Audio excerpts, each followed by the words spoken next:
Zoo-wee mama! Welcome to another episode of Buy or Bust, and today we are looking at what might just be the most exciting and most fun card that we have coming to Marvel Snap all year, and in fact, maybe just forever since the game was invented. Okay, we have Arishem. He's had a ton of hype, a ton of excitement, and I think it's worth it. He's going to live up to that hype. He's coming to Spotlights on July 2nd alongside the newly buffed Hercules as well as Black Swan. Arishem is a 7-cost, 7-powered card with the absolutely absurd ability at the start of the game.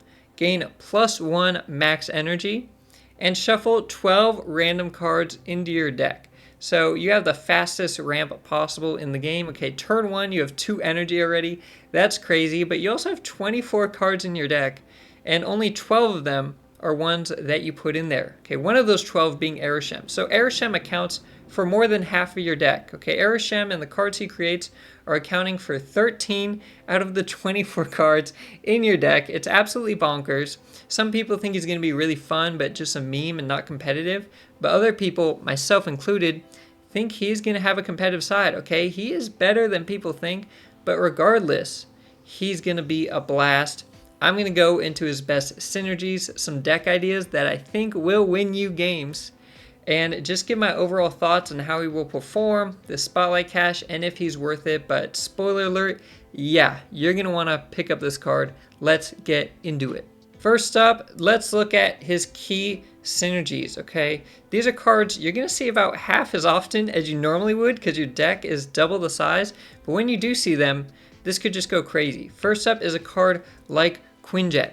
Half of the cards in your deck are cards that did not start in your deck. So while they are random, you have +1 energy, so you're playing up in curve, and Quinjet can give them another discount. If you did manage to get very lucky and get Quinjet on turn 1, then on turn 2, you could play a 4-cost card without locations helping you out, right? You could just play like Call Obsidian on turn 2, or Miss Marvel, or whatever. Okay, if you get a random card, Quinjet gives it a discount. You've got +1 max energy. Even if you get Quinjet a bit later in the game, that's still okay. And you could always get a randomly generated Quinjet. I mean, you might just get insanely lucky, and it's kind of like an auto win in that case. Next up, we've got Mockingbird.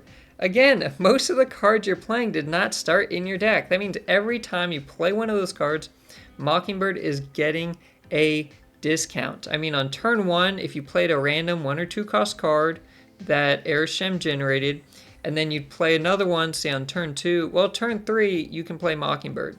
And you'd actually have 1 extra energy because Mockingbird would cost 3, but you'd have 4 energy. I mean, she could just go crazy. You can get her out really early and for really cheap. And then, of course, we have Blob. Now, Blob does 2 things. First of all, he's going to hit 15 plus power every time. He's going to go a little bit higher, right? It's probably on average going to be like 16 to 20-ish. But also, you will see some Darkhawk once Arishem gets released. And if Arishem does become meta, people will be playing a lot of Darkhawk. Blob could help counteract that a bit. He's not going to eat your entire deck, but he will help counter the Darkhawk struggle a little bit. Now, when it comes to Arishem himself, there's a lot of good, a lot of really good, and there's a good amount of bad, but is it really bad? Okay, we're going to talk about this, and it's very interesting and unique to Arishem. So first, let's look at the good. What are the pros? The pros are that he might just be the most fun or exciting card in the game, and this is really special. I'm going to touch more on this throughout the video, but regardless of how competitive he is, if you enjoy playing this card and playing an Arishem deck makes you play Snap more, or you're happier when you're playing Snap, you're gonna like this card, right? Normally you like stuff that wins you games, you don't like stuff that loses you games. But sometimes the decks that win just feel really boring and stale in the meta, and sometimes the ones that lose feel more fun, or you're trying to do fun combo stuff. With Arishem, especially if he does end up being competitive, you might just have a blast. I mean, he could easily be like half of the player's favorite card in like a week, okay? He does give +1 energy on turn 1. This is the fastest ramp in the game. You are just blasting past Electro in terms of ramp. Okay, Electro you need to play on turn 3, And then finally on turn 4, you have +1 energy. Arishem has +1 from the start. On turn 3, you can already play a 4-cost card. I mean, if you do get decent draws, or even the random cards you get are decent, they're just big power, you're playing ahead of curve, you're going to blow an Electro deck out of the water. Okay, you're going to ramp up way faster. You're going to be so far ahead of them. You're just going to slap down big things on the board, even if they don't synergize much. This is very, very powerful. +1 energy from turn 1. Whether you drew Arishem or not, he could be at the bottom of your deck. You get the advantage. Okay, very powerful. He does favor players who can adapt because he kind of makes like a mini draft mode. When I was on the Snap Decisions podcast, Joe, the host, mentioned how it's kind of like draft mode. I mean, half of your deck is random. And if your opponent's also playing Arishem, it's kind of like a half random deck versus half random deck. And so you're going to see situations you never normally see. You're going to see combos of cards you never normally see. If you're good at like arena mode or draft mode in games, you might actually be really good and really competitive with Arishem because your opponent's not going to see it coming. And that leads into the last point. Your opponent doesn't know what you have. Okay? You only know half of your deck. The other half is random. Your opponent has no clue what you're going to play. If they're playing Living Tribunal, they have no clue if you have a Super Scroll or not. If you did get one, you can get extra cubes. If you didn't draw it, I don't know, maybe you bluff snap, okay? Or you make it look like you're going to get something good. I mean, there's some real shenanigans, and that's going to make Arishem very strong in Conquest mode. It's hard to just run into like a super hard counter unless it's Darkhawk and not be able to do anything, because you're just going to get lucky eventually. If you're kind of being safe or being patient in Conquest mode, this could pop off. Now let's talk about the bad. And again, we're going to talk about, is this really bad? First up, he is RNG heavy. Okay, half of your deck is random cards. We're used to in Snap putting cards in our deck and then playing with those cards. We often don't like locations like District X or Weird World. But those are locations that randomly appear. We're not choosing to play a game and have District X pop up, right? It's like Agatha. Like if you're playing Agatha, you chose to put Agatha in your deck. So you're choosing to put Arishem. So even though it is RNG, you know it's coming, right? You know you're playing an RNG deck. Now, he can actually be pretty hard to learn, and this goes back to favoring players who can adapt to unique situations. You have to be versatile, okay? If you're not, it's going to be a bit tough because you can't just have a deck where you learn the main combo. Okay, I'm going to play Shuri turn 4, Red Skull turn 5, Taskmaster turn 6, right? If you're playing a Shuri deck, you'll have that fairly often, not every game, but you know the main combo. With Arishem, even if you set up your deck the same way every time, right, you're getting a random 12 cards. Your curve is going to look different. Each game is going to look different. And that makes it very fun, but also makes it hard to master. He will probably lose to Darkhawk almost every time. You just have too many cards in your deck, okay? At like turn 6, if you still have 15 cards in your deck, which is going to be the case if you're playing Arishem, your opponent's Darkhawk is going to be over 30 power. Okay, they could literally just play Darkhawk turn 5, Mystique turn 6, and have 2 lanes of 30 power. And you might just lose to that. You might lose to 2 cards, even if they don't shuffle rocks in. So that's going to be a bit tough. You're going to want to play Blob. You may just say, hey, it's a bad matchup for me. I'm just going to retreat. If I see Darkhawk, I'm just going to retreat. And a lot of people are going to be playing Darkhawk, especially week 1, right? They're trying to kill your fun. They're trying to be killjoys. You can just retreat for 1 cube if you're on ranked ladder. If you're playing Arishem, you're playing an Arishem deck. You're never just playing a deck with Arishem. You're playing an Arishem deck. And so if you just have certain styles you're used to, he may not be the card for you, but you should probably still give him a try. And then lastly, who cares? Who cares about any of these cons? Who cares if he's RNG heavy? That's why you're playing him. Who cares if he's hard to learn? That's keeping it exciting. Every game feels new. Every game is a challenge. Players don't like it when the game feels stale. They want new game modes. They want new exciting cards and abilities.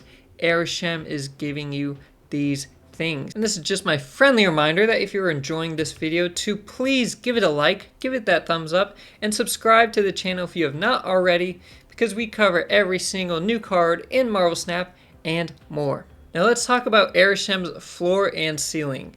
Now this is really interesting. I love doing this segment. I think it's so important to know a card's reasonable best outcome and reasonable worst Arishem is the hardest floor and ceiling to determine. In fact, I'm not even sure it's even possible to determine. I'm not even sure it's set. It's going to vary so much. You may have streaks of consistent wins or consistent losses, and it may depend on the player. But his floor, to put it in a general sense, is that your hand sucks. Okay, your hand just sucks, especially for the first couple turns.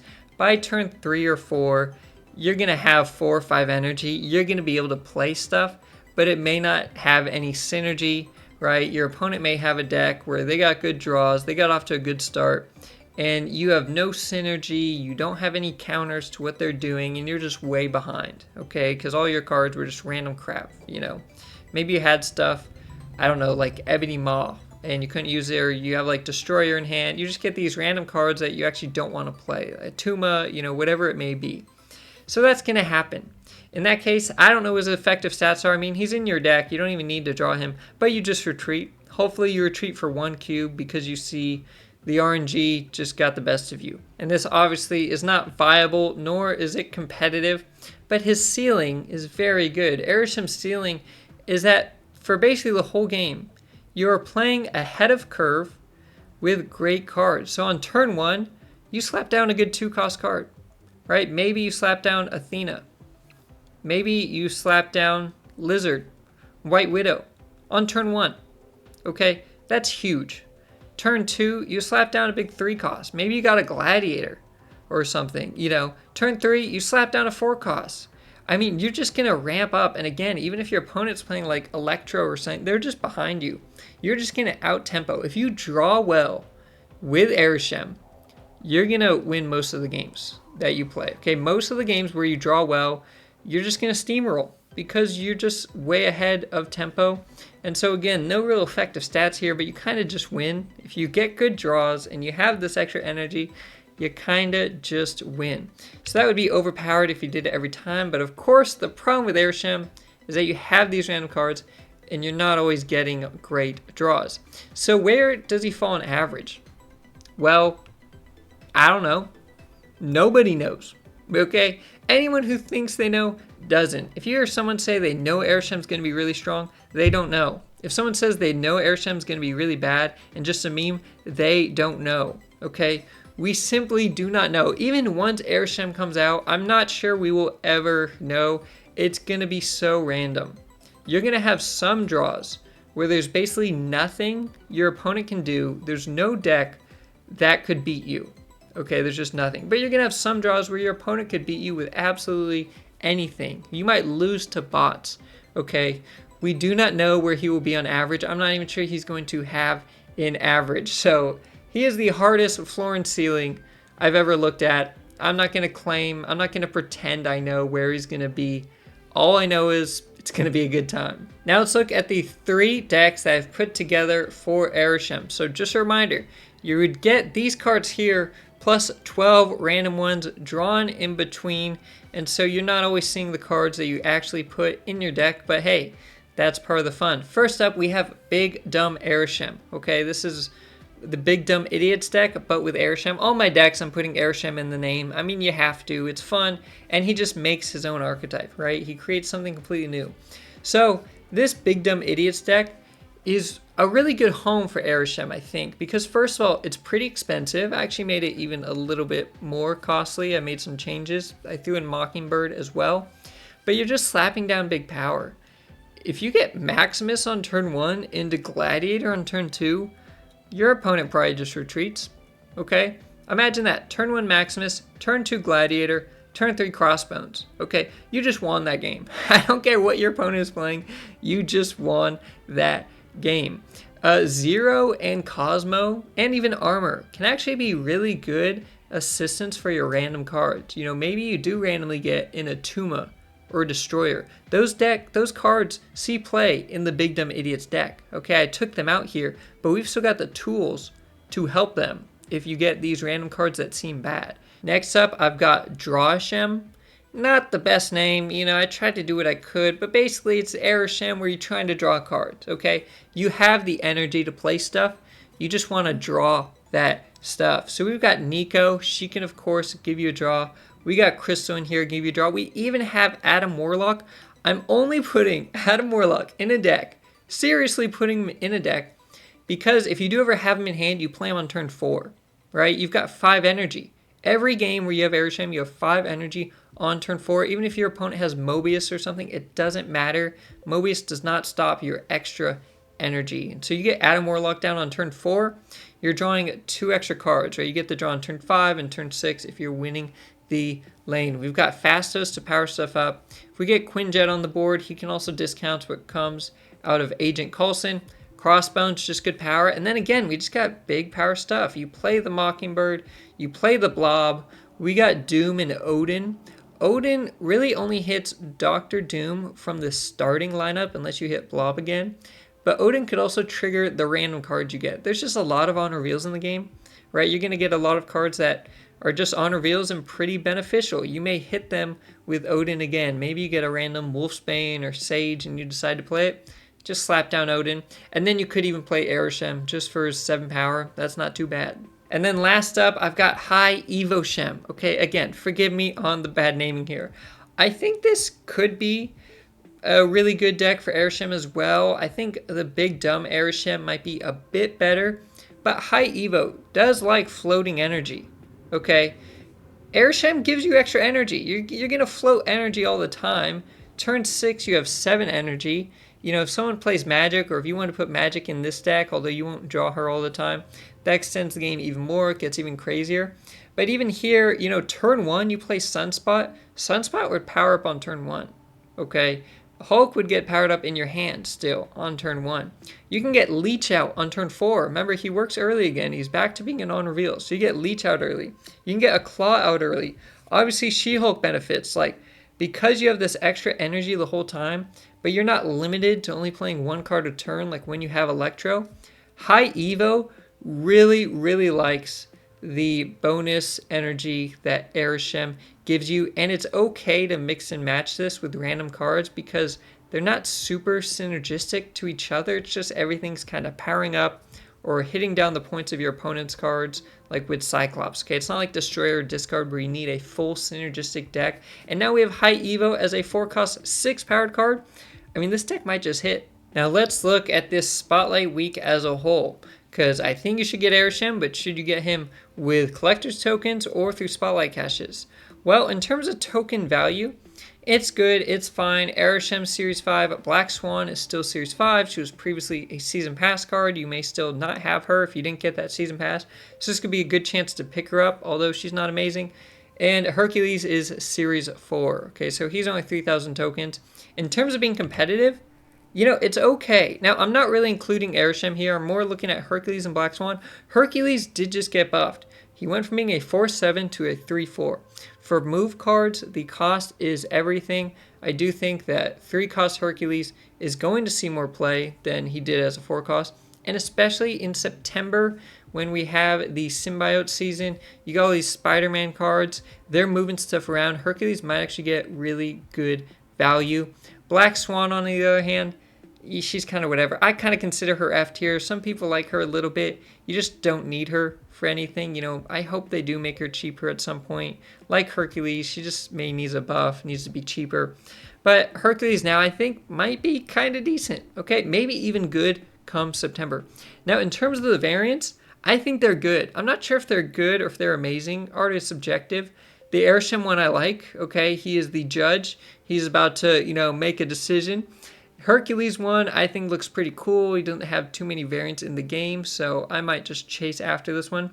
And the Black Swan one I really like, okay? I do have a variant for her already, but this one's also really cool, so I think this is actually a good set of variants. Now for my final ratings on Arishem himself, in terms of being fun, yes, I think he is absolutely amazing. I said at the start of this video, I think he might be the most fun card we've had since the inception of the game. He's definitely the most fun, most exciting card that's come out this year, okay? He's going to be a blast, and in fact, he's going to be more fun if he's not insanely powerful, okay? Loki's a fun card, but Loki was OP, so people just got really tired of it and bothered by it, and now people don't like Loki. If Arishem's not OP, kind of a similar effect, right? Loki's kind of Arishem on steroids. then it's going to be really fun. Okay, it is a fun thing to do, and as long as you're not losing to it like 90% of games, you're not going to be mad about it. In terms of being flexible, it's an awkward question. On one side, no, he's not flexible because he's going to ruin just about every deck you're currently playing. On the other side, he's creating his own archetype, and maybe this can have a lot of sub-archetypes, okay? If you have Arishem, you can now play Arishem decks. It's like owning a High Evo or Thanos. They just create their own thing. And so, on one side it's not flexible, but really it allows you to play a lot of decks. So it adds value to your collection in terms of that. In terms of being competitive, this is guessing. We really don't know. He has such a crazy ability. My guess is he's okay, at least at first. And while Darkhawk is really popular, because it will be, but at certain times, and especially in Conquest mode, he might be legitimately good. I don't think he's going to be OP. I don't think he's going to be like Loki on release. He may be better than people are expecting, even myself. But Loki does probably just have a better ability inherently, in terms of strength. But, I don't think he's bad. I don't think he's a meme. You have extra energy. You're just playing bigger powered stuff because you're playing ahead of curve. And in Marvel Snap, if you play bigger power stuff and you get more power on the board, you win. So while your deck is not going to be full of synergistic cards, you're going to have random stuff to work with. There are decks that already just run off of good cards. You hear like good cards deck, right? They don't synergize with each other. They're just good and they add power to the board. Arishem lets you do that a turn early. So I think he's going to be okay. And in fact, he might actually be good, and especially in Conquest, I think he's going to be good. So my final recommendation, obviously, and I know most of you already know this, I know the hype around Arishem. I've seen your guys' comments. Everybody's been saving keys for him, tokens for him. I think it's worth it. You need to get him. Go pick up Arishem, okay? Whether he is overpowered in terms of strength, just kind of good or solid, like where I think he's going to be, or even if he's underpowered and a big meme. He is so fun. He is so exciting. It's hard to get a better use of your tokens or your spotlight keys, right? When you're buying a card, even if you're buying it to be competitive, you're buying it because you're going to want to play it, right? You're going to play it a lot when you're trying to win more, climb ranks. You're going to play it a lot because it goes in your favorite archetype. Arishem, you're just going to play a lot. He adds so much value to your collection. I think everybody's going to love him and love playing him. It's like Jeff, although Jeff can actually be competitive, and in any deck, Arishem creates his own thing. But it's like Jeff, where people might just absolutely fall in love with this card, play it all the time, and if that's the case, regardless of if it's really strong or not, you're not going to regret spending your tokens, okay? He's just a good use of your resources because he's fun, and games are about having fun. So let me know what you think about Arishem, what you think about the decks I put together. Again, it's very hard to build half a deck for Arishem. What decks you think are going to be his best in terms of being competitive, whether it's rank mode or conquest, what his best synergies are. And if you think he is going to be a meme and not good at all, or if you think he's actually going to be strong, except for when he runs into Darkhawk, let me know what you think in the comments down below. And until then, stay positive. I'll see you next time.